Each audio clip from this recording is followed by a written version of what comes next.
In other words, they're going to be doing at least half of everything, and as we progress a little bit further, they'll probably be doing everything.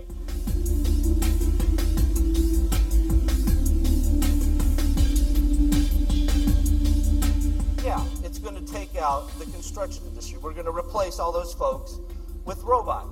That's 6.5 million jobs.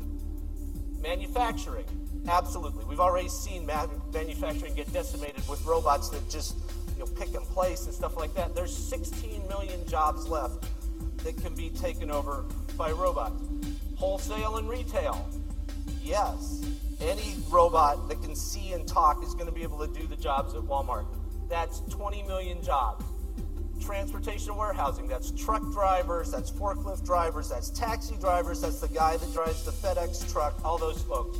That's 3 million jobs. And education's got another 2 million. We're talking about half the jobs in the economy right now we can easily imagine disappearing.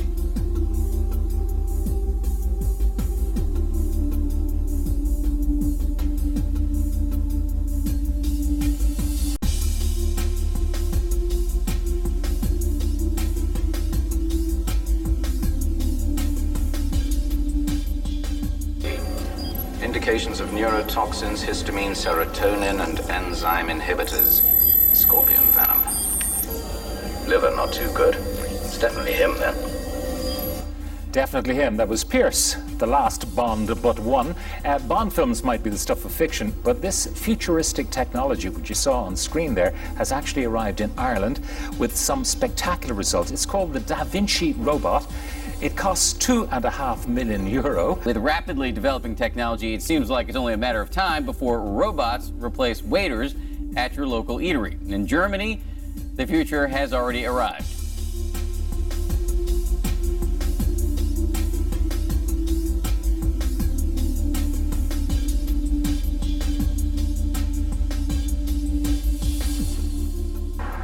The numbers, by any stretch, are staggering. We just got in the government's monthly jobs report, and it really was a disappointment on all counts. Hope for some holiday cheer at the end of this long, tough year. I'm not very good at the partisan blame game, but I am very interested in the business cycle and why we have unemployment. And actually, I'm interested in the measurement of our problems. I think sometimes we deceive ourselves because following some free market websites that measure unemployment somewhat differently than our government, they come up with a figure of 22% of unemployment. So it's not going to be a happy day for tens of millions of people. That is sort of the economic effect. The other thing that's happening is productivity, because of automation, is going up. Are we getting any of the benefits of that productivity? It's all going up to the upper echelon. There's this concentration of wealth occurring. So what we see today is recessions getting more serious, lasting longer. The wealth is concentrating.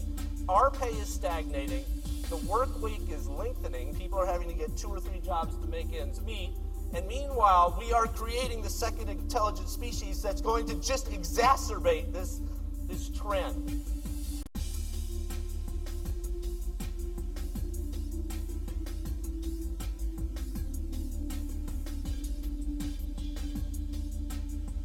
This is the beginning of the end. This is a global economic crisis. The future will be a total disaster with the collapse of our capitalistic system as we know it today, wars, massive government debt defaults, and the impoverishment of large segments of Western society. That's according to our guest today, Mark Faber. He's the editor of the Gloom, Boom, and Doom Report. So there's the gloom and the doom. Yeah. Yes, what's going to be the trigger? Well, you're talking about economic Armageddon here. Yes, absolutely. That I'm convinced.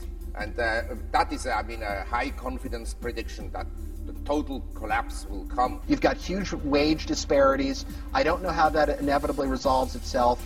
It may resolve itself in some type of a global currency crisis. And then if the global currency crisis unfolds, then inevitably you get, I guess, an alignment under a global world government, a new global currency, and a new world order.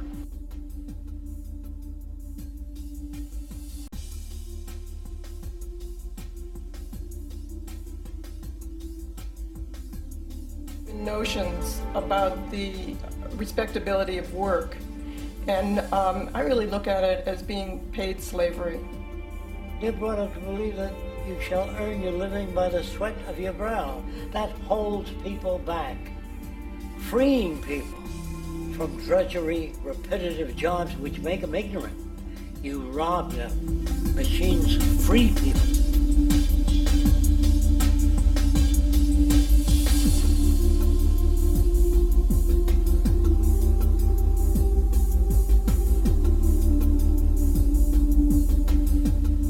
Arbeitsplätze. Und niemand sagt uns, ja, verdammt nochmal, dafür haben wir doch die letzten 100 Jahre schwer gearbeitet, damit wir nicht mehr schwer arbeiten müssen. Sagt keine politische Partei.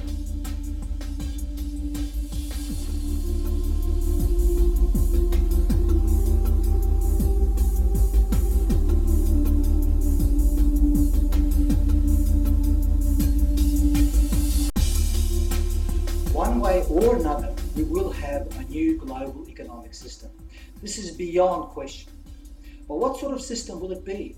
Will it be more of the same but on a bigger global scale, imposed top-down and still underpinned by outdated 18th century ideas about capital and labour? Or will it be a new economic system that is more suited to the age of information, to the age of automation? A system that recognises that it is no longer about competing to extract value, but about cooperating in sharing value.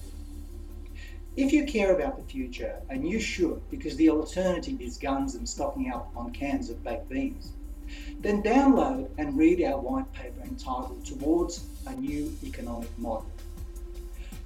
This white paper sets out not only the basis of a new type of economy, but also details how we can transition into it by leveraging the strengths of the existing one.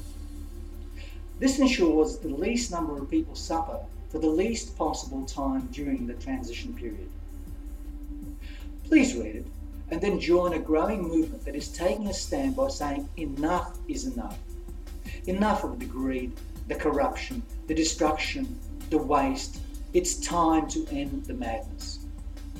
The bad news is that we only have a small window of opportunity, but that is all we may need because we have an amazing tool that no other generation has had access to. It's called the internet. That is why so many of us have been fighting so hard to keep it open and free and not just another business tool. Despite the gloom and doom, and things are going to get worse, this is not the end of the world, but the beginning of an amazing future which will be the legacy of our generation.